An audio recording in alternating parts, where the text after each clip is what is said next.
Okay. Hello, nakamute ka. Yes, boss. Nakamute talaga ako. Ayun, oh. Oh, kumusta naman? Eto, balyena pa din. Kararating ko lang. Ayaw. Galing kami ni Casper ng Tagaytay at saka ni Mang Jun, yung driver ko. Putik, ang layo ng binila namin ng puto bumbong, Tagaytay. Boss, may ano lang ako. May share lang ako sa'yo. Bakit? Ano yung share mo? Hindi, napaload kasi ako yung in-interview ni di ba? Ni MG nung nakaraan. Tapos gusto ko, Hindi ako interested. teka Hindi lang, ako makinig ka interesado muna. dyan eh. Teka Okay, lang, okay, makinig okay, ka tuloy muna. mo.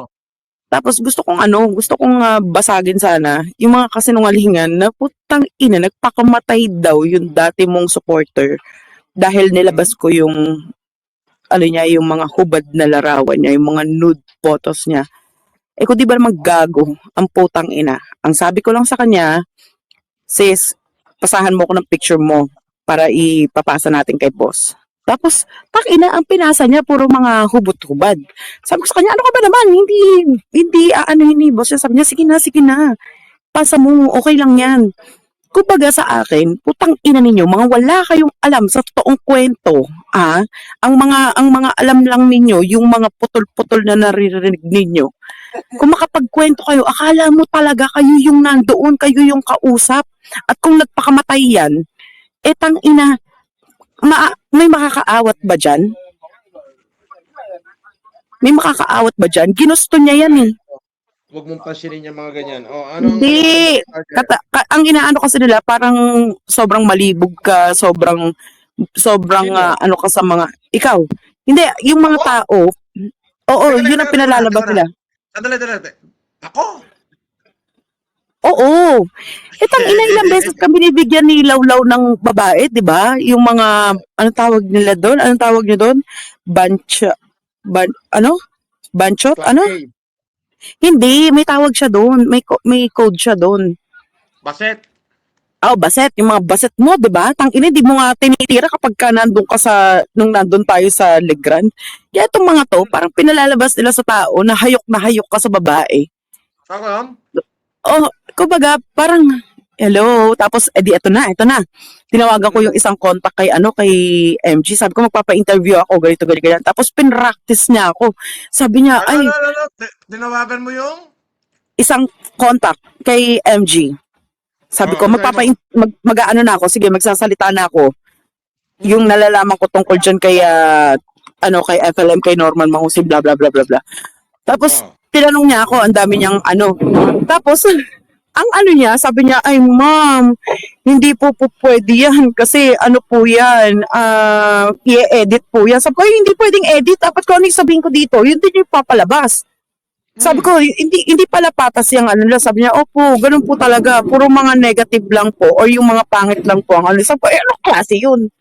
'Di ba? Sinasabi niya, 'di ba, maghahanap siya ng katotohanan. Tang ina. Totoo ba yung Wala sinasabi naman, mo? tang ina naman, boss. Palagay mo naman, magsasayang ako ng minuto ko dito. Saan kayo nag-usap? Number, telepono, messenger, ano? Number. Tinawag ako sa number. Meron akong contact. May Kaya number sabi ka? niya, sabi niya, ay, hindi ko pwede ibigay sa'yo, mamaya tagtarin mo. Tapos, Hindi. Pero talaga may number ka niya. meron. Hindi number ni MG direkta. Yung nakakausap niya. Kumbaga, connection yan, pero malapit sa kanya. Okay. Ano daw? I-edit daw. Hindi. Ang pagkakasabi niya, paano po ba kayo magkukwento po? Sabi ko, kung ano itatanong niya sa akin? Tapos nagbigay siya ng sample ng mga tapos sinagot ko, sabi niya, ay ma'am, hindi po pwede kasi para pong inaangat. Ano sample yung tanong niya? Ano sample? Ang dami ng pinag-usapan namin. Parang, ano po masasabi ninyo? Paano niyo po nakilala si FLM? Sabi ko, sa Facebook, nung naka-live siya, shinare ng tita ko, tapos hi, hello ako, tapos sabi ko, kung pwede ako mag-apply, kasi that time, doon ako sa mga Chinese na restaurant ako, nagtatrabaho nun, tapos Wait. bigla nga nagpag- Hingi lang akong kape. Ay, boss!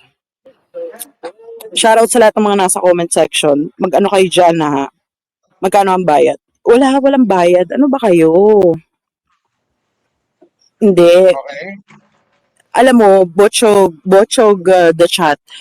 Kahit Hindi, anong sabihin nila na isama ako, si Tatay Dong sa kaso, pwede kayong magkaso kahit ilang milyong kaso yan. Pero ang Wala. tanong, Labasin mo gaano ka tibay, gaano kalalim yung ikakaso ninyo doon sa mga taong gusto ninyong kasuhan. Huwag tayong tanga. Huwag yung isabuhay yung pagiging tanga. Ilabas mo yung mukha mo, hindi sila maniniwala sa'yo. Mhm. Sa camera mo. Tapos, edi, ayun na nga, sabi ko, oh, Alam ba nilang ikaw ay nasa Singapore? wala naman akong pakialam kahit alam nila. Bayaan mo sila, boss. Edi, ayun na nga. Tapos sabi ko, ganun ba? Sabi niya, ma'am, kaso po i-edit po, okay lang po ba sa inyo? Sabi ko, hindi. Dapat ko ano yung, parang naka-live lang tayo. Kung ano yung pinag-usapan natin, yun yung ilalabas natin na ano. Sabi niya, hindi po ma'am, i-edit po yan kasi po para pong inaangat niyo po yung pangalan ni, ni FLM, ni Norman. Sabi ko, hindi na. Wag na. Kaya sabi ko, hindi na, negative. Sabihin, yung negative lang ang ilalabas. Negative lang. Sabi ko, hindi po pwede yun. Kasi kapag wala naman kasing siraulong, tarantadong tao, na kung kilala ka namin na ganyan ka, di dapat hindi ka namin hinangaan. Ibig sabihin, may nakita kaming kabutihan sa'yo, kahit yung mga basher mo kahit yung mga nagsasalita sa'yo ngayon, against sa'yo, minsan ka rin nilang hinangaan. 'Di ba? Nagkataon lang na merong mga katulad ko, na kahit na nakita na namin yung totoong kulay, yung totoong pagkatao, hindi ka namin iiwanan sa ere dahil doon, dahil wala namang perpektong tao. Kaya putang ina ninyo, yung sinasabi ninyo na wala kayong napakinabangan, hindi kayo nakinabang, puta naman, wag tayo magplastikan dito, pare-pareho tayo nakinabang sa pangalang FLM, pare-pareho tayong inangat yung mga pangalan natin, yung mga YouTube channel natin dahil sa kanya. 'Di ba? Huwag kayong magmalinis na wala kayong natanggap, hindi kayo nagbudol, hindi kayo nagganito. Walang ganun. Lahat tayo nakinabang. Huwag kayong magmalinis. Yan ang pangit Yung ngayon gusto nilang lahat ipukol yung mga pagkakamali, yung mga budol na sinasabi nila sa atin lang. Dahil tayo yung nakaano, pero putang ina nyo, nakinabang kayo. Kaya nga, kahit si Makagago Palagay nyo ba, iko-content, paglalaanan ng oras ni Makagago, ang isang Norman Mangusin, ang isang Francis Leo Marcos, kung wala siyang napapakinabangan? Ibig sabihin, kumikita siya, nagkakaroon siya. 'Di ba? Sabihin mo na may negatibo o may positibo na mga manonood sa kanya, same. Good or bad, still nakikinabang siya, 'di ba? Wala siyang pakialam basta ito mag-aano tayo magbebenta tayo ng ganito, ng ganyan. Nakikinabang. Lahat nakikinabang kapag ang pinag-uusapan pangalang FLM at yun ang hindi nila matanggap. Pero diba? Pero talagang tinawagan ka, nagkausap kayo. Ako tumawag. Ang sabi mo, magpapa-interview ka. Pakilan, lakas nga ng walang bayad. Walang bayad. Papabayad. Walang bayad. Gusto ko lang basagin yung mga pero baka bukas, pagkatapos ng duty ko, magkwentuhan tayo ulit, boss. Kasi nahanap na ako ng isang boss dito Pero alam mo na nasa Singapore. Pabayaan mo sila, wala akong pakialam sa kanila kahit malaman nila. Ibig sabihin, tuturuan ka kung ano mga sasabihin mo. Hindi naman siguro tuturuan, pero yung sasabihin mo, i-edit. Yun ang sinabi niya, ma'am, okay lang po ba i-edit po yung mga nyo? Sabi ko, hindi. Kaya yun, wala na ako ng gana. Sabi ko, tangina. Hindi pala patas. Sabi, dapat mga negative lang daw. Oo, mga negative. Pero alam mo kung babayaran ako kunyari ni Makagago ng mga $20 million, tapos puro negative, tangina, bibirahin talaga kita, Norman. Gusto mo dyan, di ka na makapasok sa trabaho. Joke. Ay, bakit $20 million yun? Titirahin kita talaga. Wawalang, syempre. 50-50 tayo dun. Pero walang hiyain talaga kita. Bibigay ko yung gusto nila. Yan yung hindi nila matanggap eh. Eto Sabi nila, sabi ni Alpines, yun mm, daw sinungaling, kapatid daw ng magnanakaw. Magkapatid daw sila ni Makagatas. Ayan o, post natin o. Ayan oo, o. Magkapatid daw sila ni ang Makagatas. sinungaling kapatid na magnanakaw. Siblings kayo, lol. Taga-US pa yan. Mm, anong pangalan? Alpocnas. Al, Finance. Alam mo, kahit anong sabihin ninyo ng mga ganyan, hindi tatalab sa amin yan. Kasi kilala namin yung sarili namin. Promise. Kahit na ano sabihin. Tsaka ito tandaan ninyo. Sinasabi ninyo na, oh, ikaw, kulaong, nung bago makulong si boss, makukulong ka, hindi ka na makakalabas. Putang ina ninyo, 3 taon na sa laya yan, oh. Ito, pala, 3 taon na sa laya. Anong ginagawa ninyo? Ngayon, binubulat-lat ninyo yung mga basura na namin noon. 'Di ba? Dapat nga magpasalamat kayo eh kasi kung hindi ako masinop, hindi ako masikap, yung mga pinakikinggan ninyo ngayon na mga basura na namin noon, napapakinabangan nyo pa, kumikita pa kayo. 'Di ba? Kaya talaga kapag ka sinabi mong FLM, kahit basura na ni FLM, putang ina talagang binubulat-lat ninyong mabuti kasi nandun yung pera.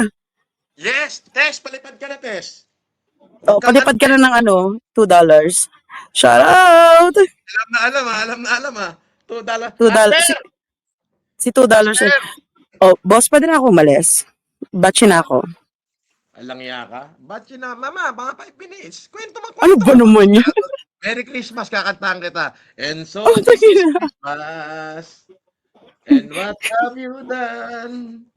Another year over. Tama ba yung mga lyrics mo, boss? Ah? Yari na naman ako kay, kay attorney him nito. Bakit? Gusto pa naman niya nasa tahimik na buhay na ako. Eh! Kaso hindi ko talaga matiis yung hindi ko talaga matiis yung, naiirita lang ako doon sa mga tao na sobra. Hoy, Yama, Mm. ito tatandaan mo Nung pinatawad kita, and that would be the very last. Mhm. Huwag ka na magkakamali. Okay? Yun na yun. Pero, Huwag ka na magkakamali. Yun na yun. Kasi madali lang ako kausap. at least $2 lang ako, naman. Mhm. at least ako, kilala mo ako, naintindihan ko sitwasyon mo nung sinabi mo sa akin, so pinatawad kita kasi naging tauhan kita. Mm. Mhm. Pero yan mga kapatid, may condition po yan nung pinatawad ko siya. With affidavit, ikinanta niya sa akin lahat ng mga nagsimula ng Food Genius. Ikinwento niya pati yung bakla na nakagapos ang titi, ikinwento niya lahat with affidavit. Kaya ho ang magwi-witness sa kaso natin ay mismong cybercrime group ng PNP. Yan. Ngayon pinatawad ko na siya at bumabalik na uli. Sabi ko naman, ang tao minsan kasi nagkakamali sa dalawang pagkadahilanan. Ano yung isang dahilan? Hindi niya yung kagustuhan, kailangan niyang mabuhay. Mhm. Yun. Pangalawa, dahil gusto niyang gawin.